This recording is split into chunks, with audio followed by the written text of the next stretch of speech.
What's going on, traders? Welcome back to my YouTube channel. It's your boy here, the Forex Amateur, and today we're going to do another weekly outlook. I know I haven't done these for 2 weeks now, and I've been, disposed doing other things as well. Got me really busy over the past 2 weeks, but I'm back, and I said let me do another flaming, weekly outlook and give you my perspective of what is going to happen in the markets this week.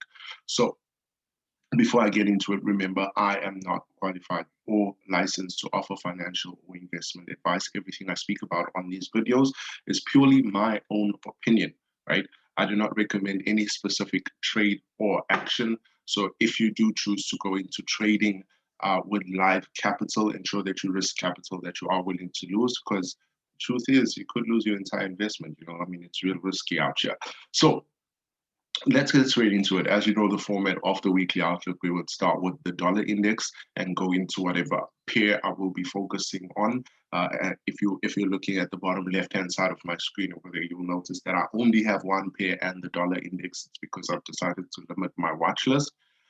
Because I do trade synthetic indices on a day-to-day basis. I simply just trade currencies every now and then. So the format of the show, we basically go through the dollar index and then go into the currency, and then we'll move over to the synthetic indices, where we'll cover the three synthetic indices that I primarily trade, right? So let's get straight into it. Let's talk about the dollar index. I wanted to start off on the monthly chart because we haven't spoken about the monthly chart in a minute. And I said, let's get into the monthly chart. And there were a few things that I wanted to point out on here as well. Hence, I decided to start here. So let me grab my pen and let's talk about it. Now, looking at the dollar index, we're simply going to focus in this range over here, right? In this range over here. We're simply going to focus in that range. Now, what we can notice here is we've got that break of market structure. We've got a new low created, a new lower high, and another break of market structure below here, creating this lower low and another lower high in that area in there, right? So looking at just this information that we can see in this area here, we know very simply that this market is currently in a bearish direction, or in a bearish order flow, or whatever it is that you want to call it, right? So simply looking at that, for me right now, I've got this area here that I've basically been focused on in terms of where sales will be dominantly coming in. And as you can see, that is currently pushing to the downside. My first target would be at this previous low in here, right? And then the next target will be into this yellow block in here. So overall, I am long-term bearish on the dollar, with the expectation that we will see it revisiting this low in here, right? So that's my overall target below this low, somewhere in there. And then I'll be looking for something like that, right? So that's just long term. But just simply looking at in here, we can notice that, okay, we are currently in a bearish push at the moment after this previous, after this previous lower high was formed, after this break of structure, forming this lower low, lower high. What would we expect in terms of market structure?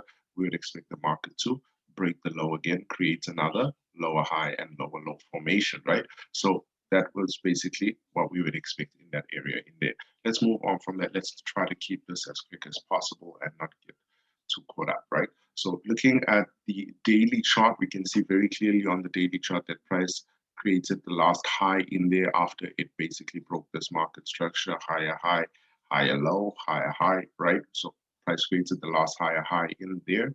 And we can see what happened thereafter is we broke market structure at this area in here. We broke market structure in there. What did we form? A lower low, lower high, right? Price currently has done what? It's broken market structure again. So we are still bearish, right? We are still pretty bearish because we've broken this low. And as you can see, look at the momentum in this last candle that has broken to the downside. So going forward for this week, I would still expect price to the dollar index to sort of continue in its bearish direction, right? Not to mention that we could see a small pullback into around this area in here, because this was the last broken structure, and then we could see it continue further to the downside, right? What I would simply do in this instance here, in order for me to sort of predict my levels and just preempt where I would be expecting the market to go next, I would simply do something like that. So that would be my first target in terms of what is going to happen next, right? So for this next couple of days, I will be expecting perhaps a small pullback, actually remove this so it's not in the way. I will be expecting a small pullback and then price to come down into that area in there, right? Perhaps if it does it again, and then something to that effect, for price to come back up into these highs in here, just to do a young retest and then push down to the downside again. But overall, currently looking for this week, I'm simply looking at something like that or something like that, right? So very simple, very straightforward. So let's move over to the euro dollar. And again, we'll start on the monthly chart. I want you to notice a strong correlation, as I've spoken about in the past, on the euro dollar and the dollar index. As you can notice here, we've got this very distinct lower low, lower high, lower low formation, right? Which translates into a higher high, higher low, higher high formation in here. Very simple. In here on the monthly, we want to see it go for this low. On here on the monthly, we want to see it go for this high. So it's a very strong correlation. And when you're buying Euro USD, you would expect to see the dollar index go down, right? Because as I've said before, the euro, in terms of the weighting in the basket of indices of currencies, sorry, that make up the dollar index, it has a 60% weighting, so it's much stronger, right? It has a lot of influence in terms of how the dollar performs, so hence the correlation is that strong.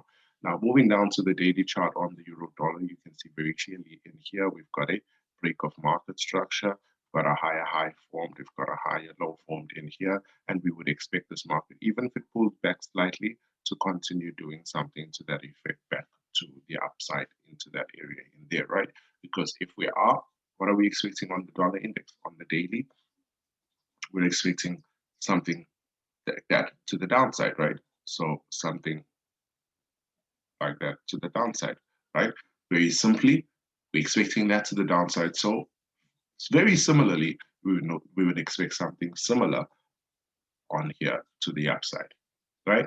So that would be what I'll be looking at in terms of currencies this week. I have removed AUD USD. It used to be one of the pairs that I was following. And the reason for that is because it really, even though I love the price action on the chart itself, it moves really, really slowly, right? You can do 20 pips in a day on AUD USD. You know, it's horrible. 20 pips in 4 or 5 hours, 6 hours, you know, and that's crazy. So I've decided to just stick with Euro USD since I trade volatility full time anyway. I can trade Euro USD, you know, would even increase my risk exposure in terms of all my currency being directed towards Euro USD. So let's move on to the volatility indices market. And we're going to start with the volatility 100 on the weekly chart so that we can see what I have in terms of what I want to see going forward. Looking on the weekly chart for volatility 100, you can see very clearly in here we're in a bearish market. We pushed to the downside. We did something like that, and then we pulled up into this area in here. But what do you notice about this is that the dominant high and the dominant low in this previous downswing has not been broken, right? It's still been respected. So even though price inside of this range has been making higher highs and higher lows, it has not broken the dominant lower high and lower low, which means that overall this is still a bearish market because the high has not been broken to show that it will go bullish, right? So looking at that, currently I have this as my sort of my limiting area where price is going to react from, and we'll be expecting it to sort of drive down. And this is somewhere that I would be targeting in this instance, right? So I'm very straightforward, bearish on this. But what we could see happening is we could see price come up into retest somewhere around in here, or even come back to retest this level and drop again, something to that effect, right? Because what we can notice in here is that we've got a very strong area where prices respected multiple times. So it might come in on a break above it before it goes down. Looking at the daily chart, I've identified a very clear level of supply in here. We've got a drop, we've got a base, and we've got another drop, right? So very clear level of supply in there. Would be expecting something like price coming up into here and then driving back down into around this area, and then this area. If I basically speak a little bit more as to what these areas mean, this would be an area where I'd be looking to take some sort of profit scaling. This would be my first TP, and this would be my second TP if I'm looking to take sells on this area in this area of supply in here, right? So that's basically what I see for volatility 100, looking for something like price coming up into this area in here and responding and trading it back to the downside into these areas here. Because if we look very clearly on the weekly chart, we are currently bearish because we are respected that structure. Let's look at the H4 if I've done anything on there. Not really much that I can speak about on the H4. Very similarly, though, you can notice that in here as well, we've got this range, very clear range, right? The last, or you could even use this one as well if you would like. And you can see that price has not broken, right?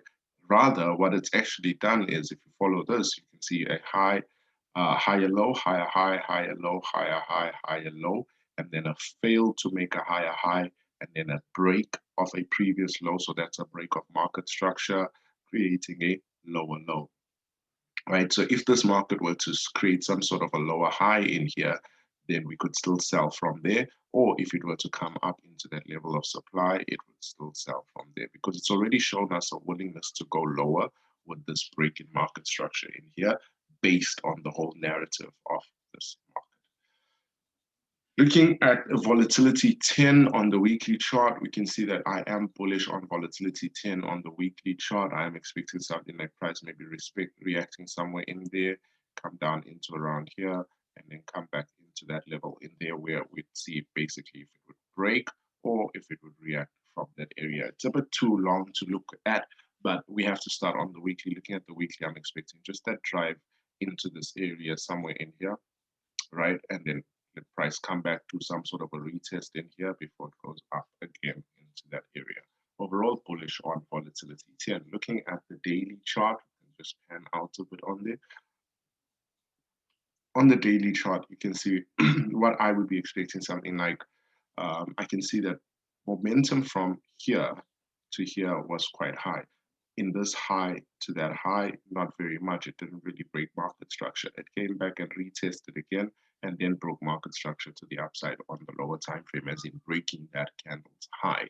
So what I would be expecting is some sort of a pullback into here and for price to come back into this level somewhere in there, do that retest, and then go up into around that area in there. So obviously it wouldn't be as dynamic as I'm saying, or sorry, not dynamic, as straightforward, you know, in terms of moving just like that. But what you can actually do is use those swing points and obviously do your analysis in terms of that as well. So looking at volatility 75 on the weekly chart, we can see, sorry, actually on the monthly, why did I start on the weekly? On the monthly, we can see we are in a strong uptrend in here. We're very strong bullish. We've just created a higher low. We've just broken a structure point. So we're currently in a bullish swing. So no matter what happens in here, we'll be expecting this price to go up. If it does pull back a little bit, we'll be expecting it to go up again, right? So very strong bullish market at the moment. Looking at the, was it the daily? Yeah. Looking at the daily chart, we can see this level of demand that we've highlighted right here, right? Because we've got this rally breaking the structure, we've got this base, and then we've got another rally in there as well, breaking this high. So that's a level of demand. We'd expect price to sort of react from here as it has done, and perhaps even come back into that previous high and go higher, or hit that high and come back down again. Right. Looking at the 4 hour, not really much we can speak about on the 4 hour. There's something else looking at on here on the 30-minute, right? So this is a trade that I'm planning to take. I've actually got a very small lot in at the moment because I was just trying to test the waters, you know. But I'm still waiting for confirmation on here in terms of price pulling back to form some sort of a higher low. And then I'll be looking to get in on this trade with a small target up into here, even though my overall target on this is all the way up in here, right? I'll be looking at perhaps maybe scaling 50% off at around this area and then let the remainder of the trade run, you know, see whatever happens. But looking at this, we can see very clearly price has broken market structure. We can see a very strong reaction to this block in here, which is what I call the money zone. And if you've been following my analysis for a while, you'll know that this zone, this block is preempted. I always put this on my chart. Price could even be somewhere up in here, and I would have this on here already, right? Because it's, that's why I call it the money zone. It's a very strong sort of level where price will react from. And as you can see, has reacted broken market structure. So I am looking for something like a pullback and then a drive up into here, which I'll capitalize off and then let the remainder run to see if we can break this market structure and go further up into the upside. So sorry about that. So that's it from my side. I think I've pretty much covered everything that I wanted to speak about. Um, I hope that this does help in terms of education purposes, or you are able to get something out of this. Until next time, it has been a pleasure as always to share with you guys, and I am wishing you a blessed and profitable trading